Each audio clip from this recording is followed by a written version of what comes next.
ನಾವು ಮಾತಾಡ್ತಾ ಇರೋದು ಶ್ರೀ ವಿದ್ಯಾಧರನಾಥ ಸ್ವಾಮೀಜಿಯವರು ಅಂತೇಳಿ ಶ್ರೀ ಆದಿಚುಂಚನಗಿರಿ ಮಹಾಸಂಸ್ಥಾನ ಮಠ. ಇವತ್ತು ತಾರೀಕು 27 ಜೂನ್ 2024 ಇಸ್ವಿ. ಈಗ ಭಾಳಷ್ಟು ವಿಚಾರಗಳನ್ನ ನಾನು 3-4 ವರ್ಷಗಳಿಂದ ತಮ್ಮೆಲ್ಲರಿಗೂ ಕೂಡ ಹೇಳ್ತಾ ಬರ್ತಿದ್ದೀನಿ. ಇವತ್ತು ಕೂಡ ಏನೂ ರೆಸ್ಪಾನ್ಸ್ ಇಲ್ಲ, ಏನು ಮಾತಾಡ್ತಾ ಇಲ್ಲ, ಏನು ರಿಪ್ಲೈ ಮಾಡ್ತಾ ಇಲ್ಲ. ಏನು ಹೇಳ್ಬೇಕು ಅನ್ನೋದು ನಿಮಗೆ ಗೊತ್ತಾಗುತ್ತೆ, ನಿಮಗೆ ಅರ್ಥ ಆಗುತ್ತೆ. ಇದನ್ನೆಲ್ಲ ಕೇಳಿದಾಗ ನಾವು ಆ ಪದಗಳೆಲ್ಲ ಬಳಸೋದು ಬೇಡ. ಏನೋ ಭಾರಿ ಮೌನವಾಗಿ ಸೈಲೆಂಟಾಗಿ ಇದ್ದಾರೆ. ನಾವೇನೋ ಭಾಳ ಸಾಚರು, ಅಂದರೆ ನಾವು ಸರಿ ಇಲ್ಲ, ನಾವು ಸರಿ ಇದ್ದೀವಿ ಅನ್ನೋ ರೀತಿಲೇ ಏನೋ ಇರ್ಬೋದು ಬಹುಶಃ. ಇದುವರೆಗೂ ಏನೂ ರಿಪ್ಲೈ ಮಾಡ್ತಾಯಿಲ್ಲ, ಏನೂ ಆನ್ಸರ್ ಮಾಡ್ತಾಯಿಲ್ಲ. ಅಂದರೆ ಇವರು ಏನು ಮಾತಾಡ್ತಾ ಇಲ್ಲ ಅಂದರೆ ಇವ್ರಿಗೆ ಗೊತ್ತಲ್ಲ. ಈಗ ಏನೂ ಮಾತಾಡದೇ ಇದ್ದವರು ಎದುರುಗಡೆ ಏನು ಮಾಡ್ತಾರೆ, ಹಿಂದೆಯಿಂದ ಬೆನ್ನಿಗೆ ಚೂರಿ ಹಾಕೋ ಕೆಲಸನೇ ಮಾಡೋದು ಇವರು. ಆ ರೀತಿಯಾದಂಥ ಯೋಚನೆಗಳೇ ನಡೀತಾ ಇದ್ದಾವೆ. ಇನ್ನು ಒಳಗಡೆನೆ ಕುಯುಕ್ತಿ, ಕುತಂತ್ರ, ಕುಚೇಷ್ಟೆ, ನಮ್ಮನ್ನ ಸಾಯಿಸೋದಕ್ಕೆ ಏನೇನು ಮಾಡಬೇಕು ಅದು, ಇಲ್ಲ ನಮ್ಗೆ ಅಪಪ್ರಚಾರ ಮಾಡೋದಕ್ಕೆ ಏನೇನು ಮಾಡಬೇಕು, ಒಟ್ಟು ಪ್ರಾಣಹಾನಿ ಮಾನಹಾನಿ ಮಾಡೋದಕ್ಕೆ ಏನೇನು ಮಾಡಬೇಕು ಅದನ್ನು ಭಾಳ 15 ವರ್ಷದಿಂದನೂ ಮಾಡ್ತಾ ಬರ್ತಾ ಇದ್ದಾರೆ.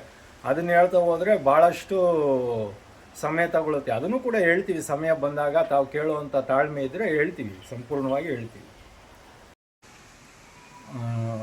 ನಾವು ಭಾಳಷ್ಟು 1000 ಸಲ ಹೇಳಿದ್ದೀವಿ, ಎಲ್ಲರೂ ತಿಳ್ಕೊಂಡು ಹೊಂದ್ಕೊಂಡು ಬಾಳ್ಕೊಂಡು ಹೋಗೋಣ ಅಂತಕ್ಕಂಥ ಮಾತನ್ನು.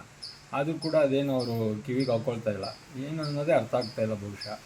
ಯಾವುದೇ ವಿಚಾರನಾಗಲಿ ಮುಕ್ತವಾಗಿ ಫೇಸ್ ಟು ಫೇಸು ಮುಖಾಮುಖಿ ಚರ್ಚೆ ಮಾಡ್ತಾಯಿಲ್ಲ, ಮಾತಾಡ್ತಾಯಿಲ್ಲ. ಏನಿದ್ರ ಮರ್ಮ ಅನ್ನೋದು ನಮಗೂ ಕೂಡ ಅನುಮಾನ ಆಗಿದೆ. ಆಮೇಲೆ ಟಿ ವಿ ಮಾಧ್ಯಮದಲ್ಲೂ ಕೂಡ ಭಾಳಷ್ಟು ವಿಚಾರಗಳು ಗೊತ್ತಾಯಿತು, ಎಲ್ಲರಿಗೂ ಕೂಡ ಮಾಧ್ಯಮದವರು ಕೂಡ ಹೇಳಿದ್ರು, ತಾವು ಎಲ್ಲ ನೋಡಿದ್ದೀರಾ, ಹಲವಾರು ಮಾಧ್ಯಮದವರು ಕೂಡ ಹೇಳಿದ್ರು. ನೋಡಿ ತಿಳ್ಕೊಂಡು ಎಲ್ಲ ಹೊಂದ್ಕೊಂಡು ಮಾತಾಡಿಕೊಂಡು ತಿಳ್ಕೊಂಡು ಹೋಗಿ ಕೂತ್ಕೊಂಡು ಮಾತಾಡಿಕೊಂಡು ಅಂತಕ್ಕಂಥ ಮಾತನ್ನು ಕೂಡ ಅವರು ಹೇಳಿದ್ರು ಮಾಧ್ಯಮದವರು. ಅದು ಕೂಡ ಅವ್ರ ಗಮನಕ್ಕೆ ಹೋಗಿದೆ. ಆದರೂ ಕೂಡ ಇನ್ನು ನಮಗೇನು ರೆಸ್ಪಾನ್ಸ್ ಮಾಡ್ತಾಯಿಲ್ಲ. ನಾವು ಪ್ರತಿನಿತ್ಯ ಫೋನ್ ಮಾಡ್ತಾನೇ ಇದ್ದೀವಿ, ನೋಡೋಣ ಅಂತ. ಯಾವುದೇ ಆನ್ಸರ್ ಇಲ್ಲ, ಏನಿಲ್ಲ. ಮತ್ತು ಅವರು ಏನು ಮಾತಾಡ್ತಿದ್ರು ಬೇರೆಯವ್ರ ಕಡೆಯಿಂದನೂ ಕೂಡ ಏನು ಮಾತಾಡಿಸ್ತಾ ಇಲ್ಲ. ಇನ್ನು ಕುಚೇಷ್ಟೆ ಕುತಂತ್ರದಲ್ಲೇ ಮುಂದುವರಿತಾ ಇದ್ದಾರೆ. ನಾವು ಮಾತಾಡ್ತಾ ಇರೋದು ಶ್ರೀ ವಿದ್ಯಾಧರನಾಥ ಸ್ವಾಮೀಜಿಯವರು ಅಂತೇಳಿ ಶ್ರೀ ಆದಿಚುಂಚನಗಿರಿ ಮಹಾಸಂಸ್ಥಾನ ಮಠ. ಇವತ್ತು 27 ತಾರೀಕು ಜೂನ್ 2024 ಇಸ್ವಿ. ಈಗ ನಾವು ಇಲ್ಲಿತ್ಕೊಂಡು ನಾವು ಹೇಳೋದು, ಇಲ್ಲ ಅವ್ರು ಹೋಗಿ ಅವ್ರು ಅಲ್ಲಿ ಕೂತ್ಕೊಂಡು ಏನೋ ಹೇಳೋದು. ಬಟ್ ಅವ್ರು ಕೂತ್ಕೊಂಡು ಏನು ಹೇಳೋಕ್ಕಾಗಲ್ಲ, ಅಷ್ಟು ಧೈರ್ಯ ಇಲ್ಲ. ಇನ್ನು ನಮಗೆ ಗೊತ್ತಿಲ್ಲದಂಗೆ ನಮ್ಮ ತೆರೆ ಮೇಲೆ ಹೇಳ್ಕೋಬೇಕಷ್ಟೇ ನಮ್ಮ ಬೆನ್ನಿಂದೆ. ನಮಗೆ ಅವರು ನಮ್ಮ ಬಗ್ಗೆ ಒಳ್ಳೇದು ಮಾತಾಡಿದ್ದಾರೆ, ಕೆಟ್ಟದ್ದು ಮಾತಾಡಿದ್ದಾರೆ ಅನ್ನೋದು ಯಾವುದೇ ಮಾಹಿತಿ ಇದುವರೆಗೂ ನಮಗೆ ಬಂದಿಲ್ಲ. ಯಾವುದೇ ಸಾಕ್ಷಿಪೂರ್ವಕವಾಗಿ ನಮಗೆ ಸಿಕ್ಕಿಲ್ಲ. ಆ ಥರ ಏನಾರು ಮಾಹಿತಿ ಇದ್ದರೆ ಸಿಕ್ಕಿದರೆ ನಾವು ಮಾತಾಡ್ತಿದ್ವಿ, ಅದಕ್ಕೆ ರಿಪ್ಲೈ ಮಾಡ್ತಿದ್ವಿ. ನಾವು ಈಗಾಗಲೇ 2 ವರ್ಷ ಆಯಿತು ಆಲ್ ಇಂಡಿಯಾ ಪ್ರೆಸ್ ಮೀಟಿಗೆ ಮುಖಾಮುಖ ಚರ್ಚೆಗೆ ಬನ್ನಿ ಅಂತಲೂ ಕೂಡ ನಾವು ಹೇಳಿದ್ವಿ. ಯಾಕಂದರೆ ಇವರು ಒಳಗಡೆನೇ ತಮ್ಮದೇ ಆದಂಥ ಕುಯುಕ್ತಿ, ಕುತಂತ್ರ, ಕುಚೇಷ್ಟೆ ಮಾಡೋವಂಥ ಒಂದು ಪ್ರವೃತ್ತಿ. ಆದ್ದರಿಂದ ನಾವು ಆ ಮಾತನ್ನು ಹೇಳಿದ್ವಿ. ಇವತ್ತು ಕೂಡ ಹೇಳ್ತಾ ಇದ್ದೀವಿ. ಇವತ್ತು ತಾರೀಕು 27 ಜೂನ್ 2024 ಇಸ್ವಿ.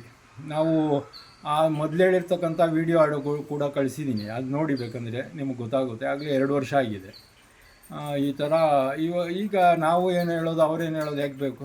ಮುಖಾಮುಖ ಚರ್ಚೆಗೆ ನೀವೇ ಕೂರಿಸಿ, ಅವ್ರನ್ನೂ ನಮ್ಮನ್ನು ಆಲ್ ಇಂಡಿಯಾ ಪ್ರೆಸ್ ಮೀಟಲ್ಲಿ ಕೂರಿಸಿ ಲೈವ್ಗೆ ಏನಿದೆಯೋ ಅವರು ಹೇಳಲಿ, ಏನಿದೆಯೋ ನಾವು ಹೇಳ್ತೀವಿ. ಇಲ್ವಾ ಬೇಡವಾ ಇದೆಲ್ಲ ಫಜಿತಿ? ತಿಳ್ಕೊಂಡು ಹೊಂದ್ಕೊಂಡು ಬಾಳ್ಕೊಂಡು ಹೋಗೋಕೆ ಹೇಳಿ ಅಷ್ಟೇ. ಅದು ಬಿಟ್ಬಿಟ್ಟು ಸಾಯಿಸೋಕ್ಕೆ ಪ್ಲ್ಯಾನ್ಗಳು ಹಾಕೋದು, ಅಪಪ್ರಚಾರ ಮಾಡ್ಕೊಂಡು ಜೀವನ ಮಾಡಿ ಇಷ್ಟು ವರ್ಷ ನಮ್ಮ ಮೇಲೆ ಅಪಪ್ರಚಾರ ಮಾಡ್ಕೊಂಡೇ 1-2-3 ಜನ ಜೀವನ ಮಾಡ್ತಾಯಿದ್ದಾರೆ ನಮ್ಮ ಮಠದಲ್ಲಿ. ಅದರಲ್ಲೇನು ಅನುಮಾನ ಇಲ್ಲ.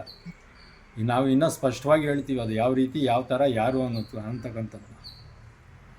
ಹಾಗಾಗಿ ಈ ವಿಚಾರನ ಎಲ್ಲರಿಗೂ ಕೂಡ ಮುಟ್ಟಿಸಿ,